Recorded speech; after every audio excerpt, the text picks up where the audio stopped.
बिस्मिल्लाहिर्रहमानिर्रहीम। आज तक के मुअज़्ज़ज़ नाज़रीन अस्सलाम वालेकुम। अब किस नंबर 454 मुलाहिज़ा फरमाएं। वो चंद लम्हात तक मुतअज्जब अंदाज में मुझे तकती रही, फिर उसके होंठों पर बड़ी मानी खेज मुस्कुराहट खेलने लगी। इस मुस्कुराहट में दिलकश आजमाइश भी शामिल थी। उसने बड़ी लगावट से कहा, तुम आ जाओ ना। मैं खामोशी से उठा और सूफिया के बिस्तर पर पहुंच गया। आइंदा 1 घंटे तक हम एक दूसरे को मंसूबे की बारीकियां समझाते रहे। इसी दौरान में मुझे एक लम्हे के लिए भी महसूस ना हुआ कि नीलगिरी हमारे दरमियान मौजूद है। इसका एक ही मतलब था, उसने मुझे अपने दबाव में लाने के लिए वो संगीन धमकी दी थी, वरना उसे दावे के मुताबिक फौरन वहां पहुंच जाना चाहिए था। वो नहीं पहुंची, तब उसकी आमद का दड़का नंगी तलवार बनकर हर पल मेरे हवास पर लटकता रहा। मैं इस वक्त 2 महाजों पर मसरूफ था। यह मसरूफियत कदरे कम हुई तो मैंने एक बेआवाज जुमले के साथ नीलगिरी को अपने जहन से झटक दिया, चल झूठी। पर्वतों की शहजादी नीलगिरी ने अपना मकसद हासिल करने की खातिर बड़े ड्रामाई अंदाज में मुझे बेवकूफ़ बनाया था। मैं भी शायद यही समझ रहा था। 7 मई की सुबह बड़ी शफाफ और निखरी सी नजर आ रही थी। माहौल में खास किस्म की फरत और तरो ताजगी फैली हुई थी। फजा में आसूदगी ही आसूदगी रची बसी नजर आती थी। हम दोनों खुद को मुतमईन और फ्रेश पा रहे थे।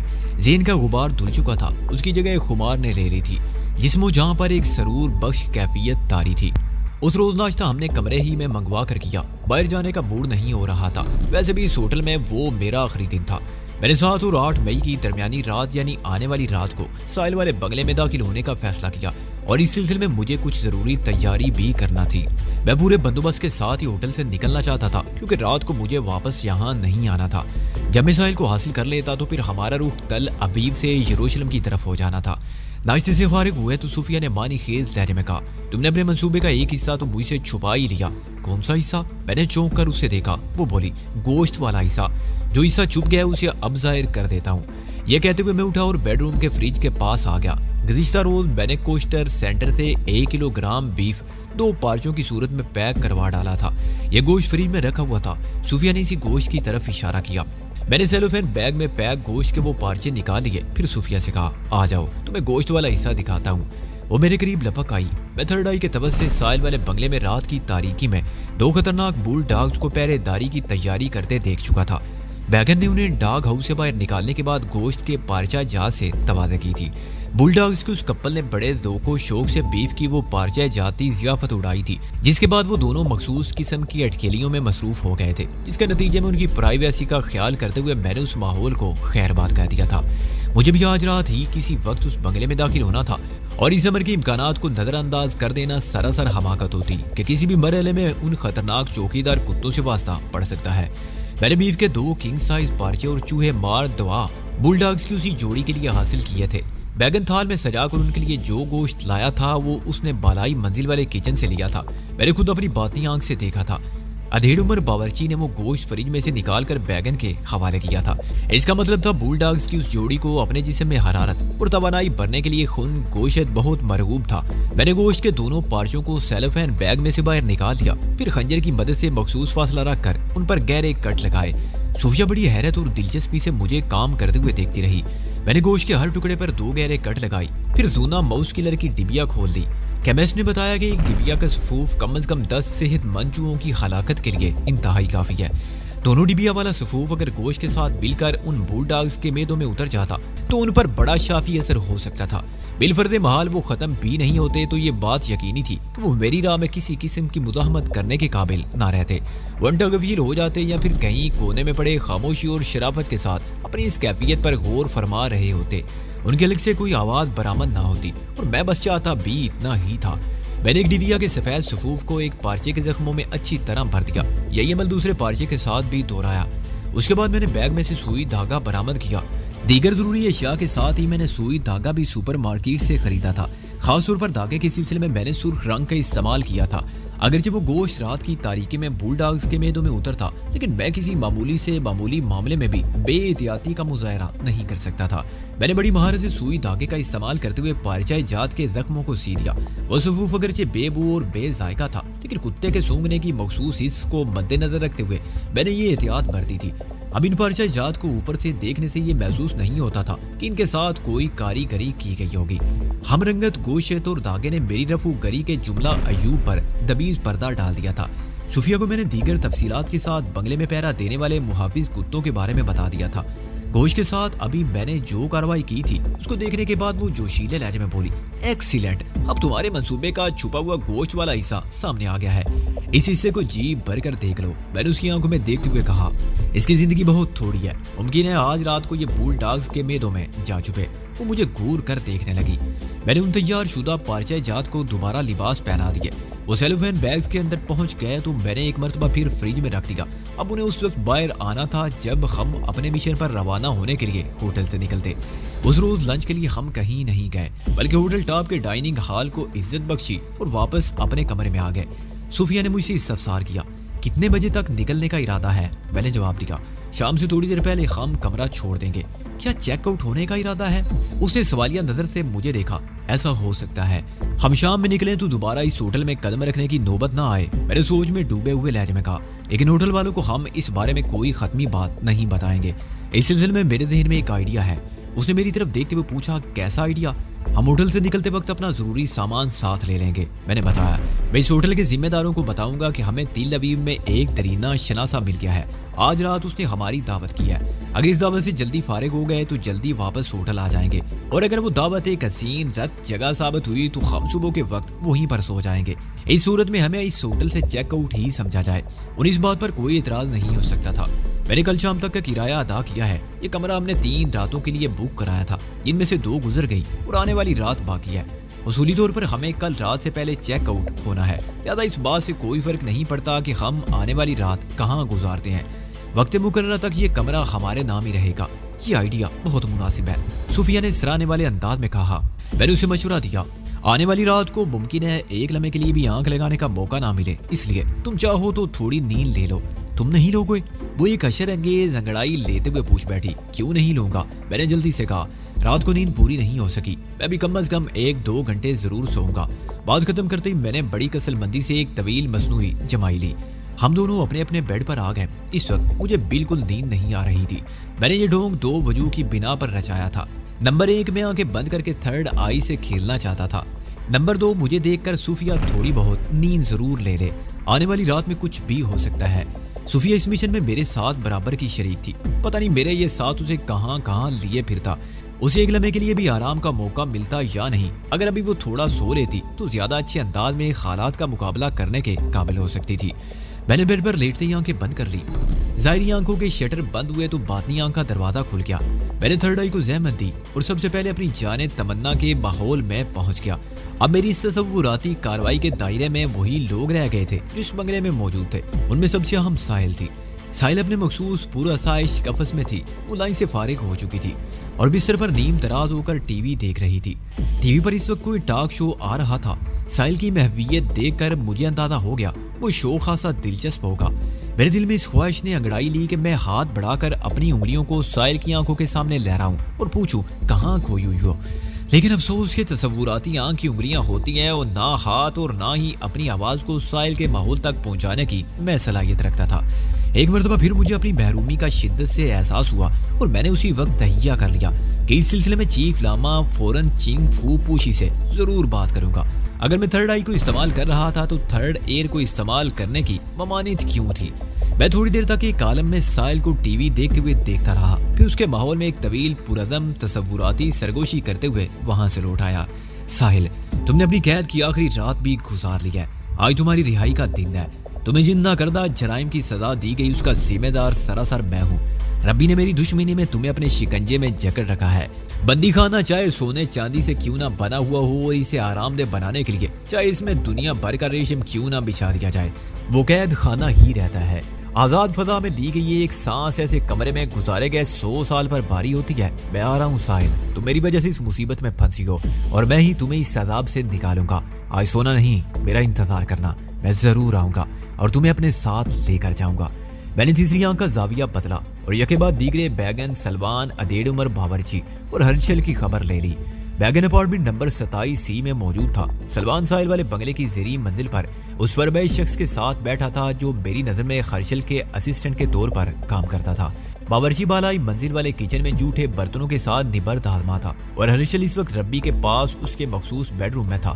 میں اس بیڈ روم کے ماحول سے چپک گیا۔ ربی موشی ایمن ویل چیئر کی بجائے بیڈ پر دراز تھا۔ ہرشل کے علاوہ ایک اور شخص بھی مجھے اس ماحول میں نظر آیا۔ एक लम्हे में मैंने अंदाजा कायम कर लिया कि वो कोई डॉक्टर था। वो शख्स बड़ी तवज्जो और इन्हमाक से रब्बी को चेक कर रहा था।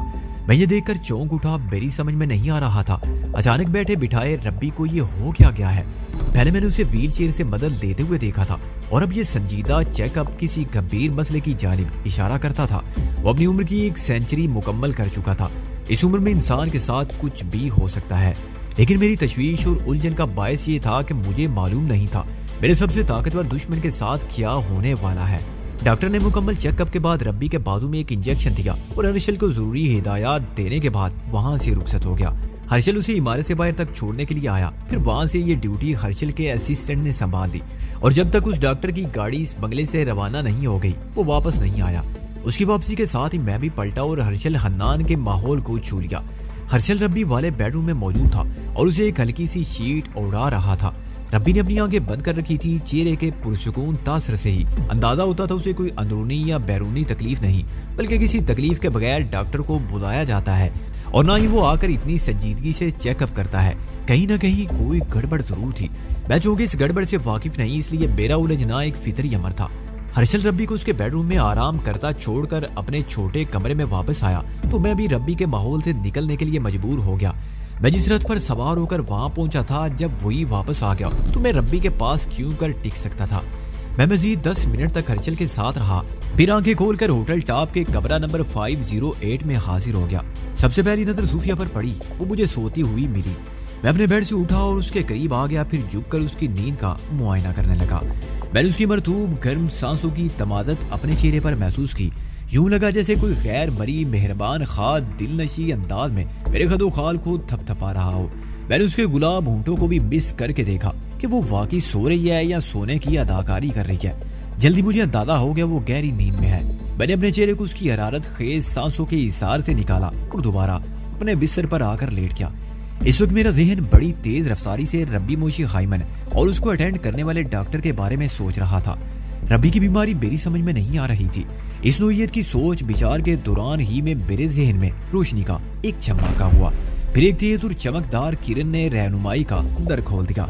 मेरे जहन में ये सवाल उभरा, अगर मैं रब्बी की तबीयत की नासाजी के बारे में नहीं जानता तो क्या हुआ?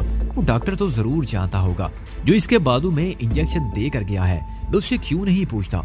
पूछना तो मेरे बस में नहीं था, लेकिन इतना जरूर मालूम कर सकता था वो डॉक्टर कौन है, वो कहाँ से आया था और कहाँ जा रहा है। उसके चेहरे को मैंने बड़े गौर से देखा, जिसके नतीजे में उसकी सूरत मेरी यादाश्त में महफूज हो गई थी।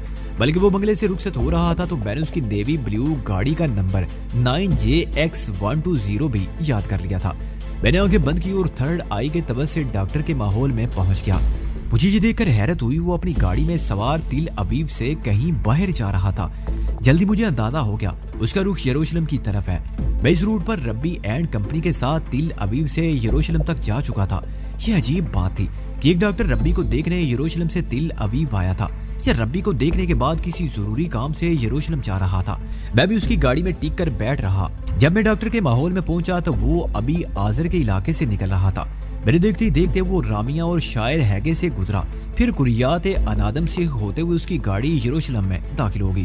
ये ऐसे सनसनीखेज लम्हात थे कि मैं डॉक्टर के माहौल से चिपका रहा। उसकी नेवी ब्लू गाड़ी मुख्तलिफ सड़कों पर से गुजरते हुए वुल्फसन स्ट्रीट में दाखिल हो गई।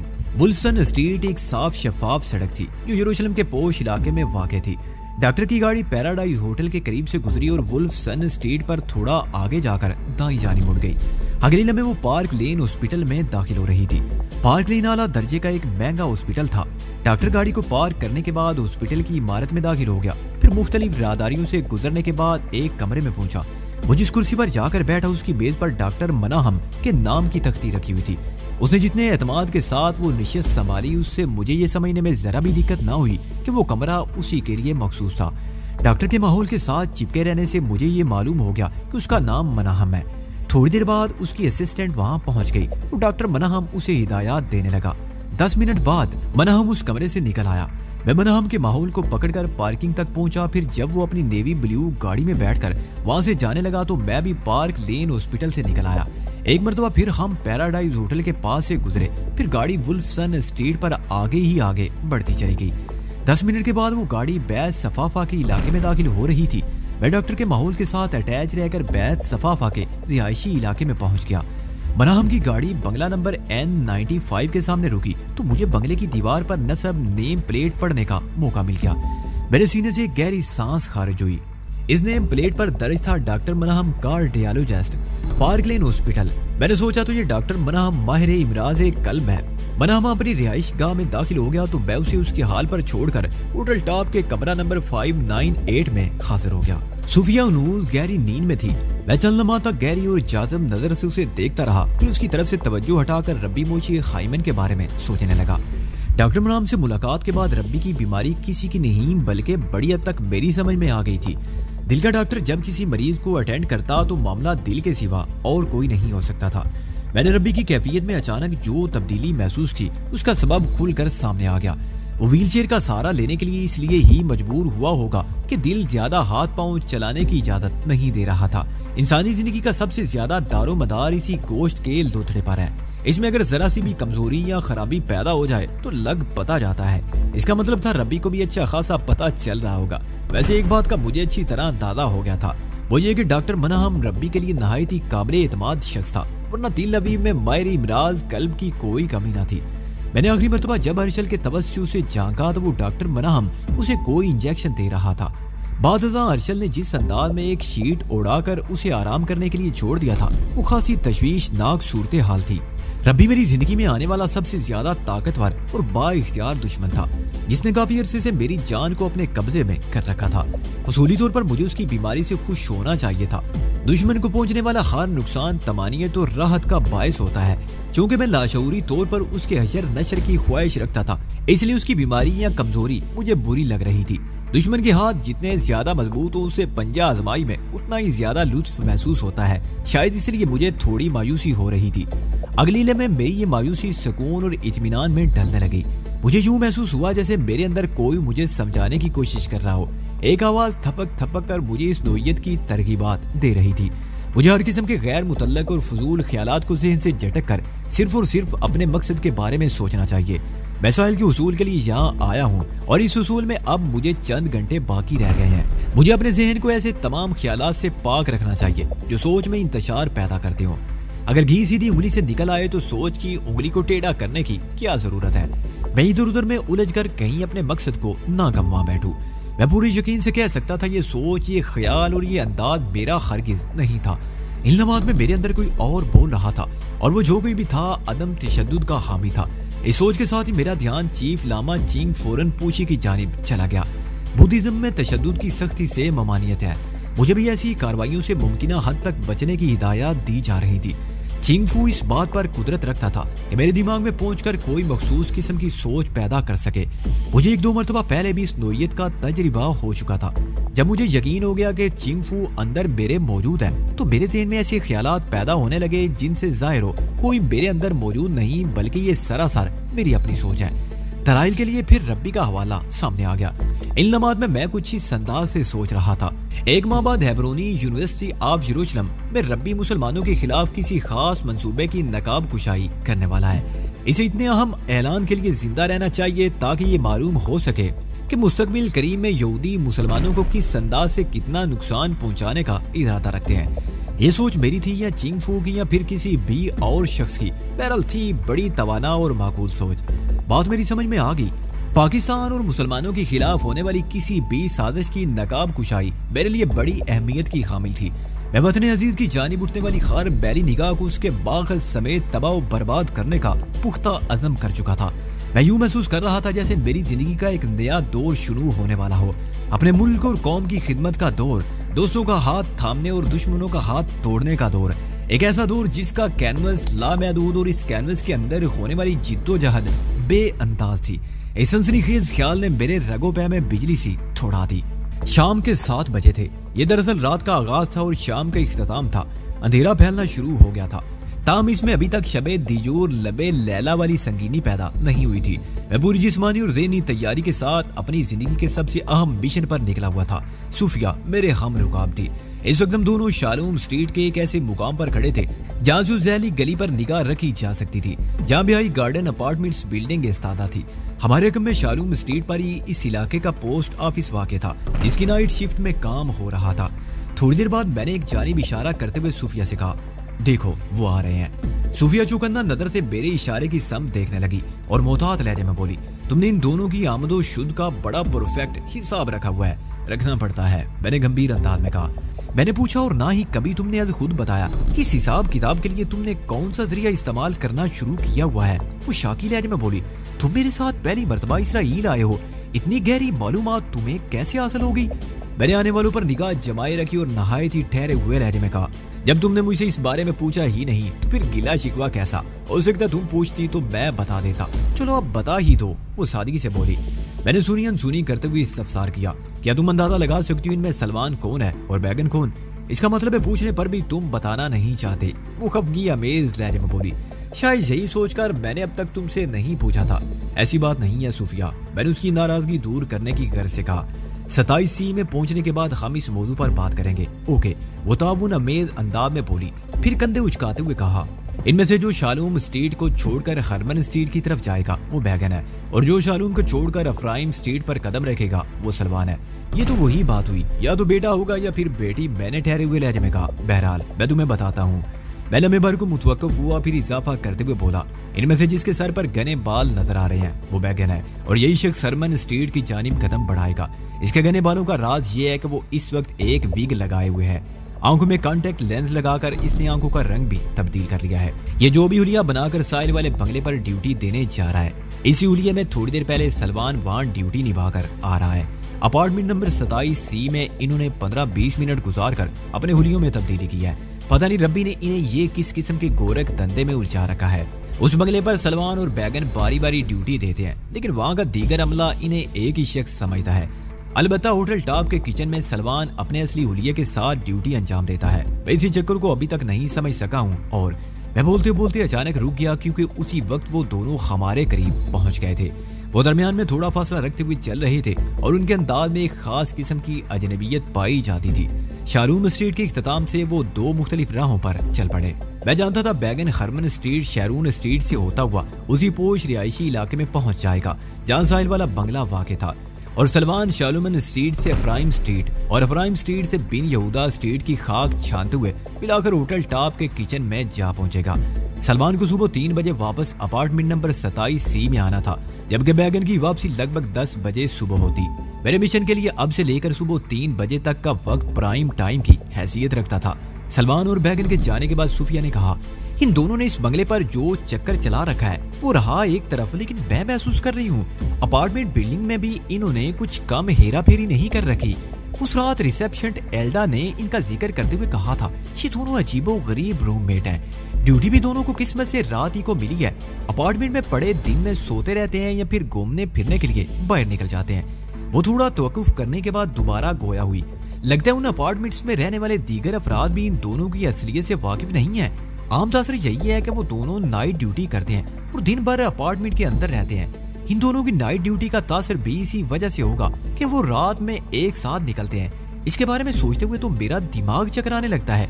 पता नहीं ये दोनों कौन सा गेम खेल रहे हैं। इनको और इनके गेम को तो डालो जहन्नुम में। मैंने सूफिया का हाथ थामते हुए कहा, आओ हम अपना काम शुरू करते हैं।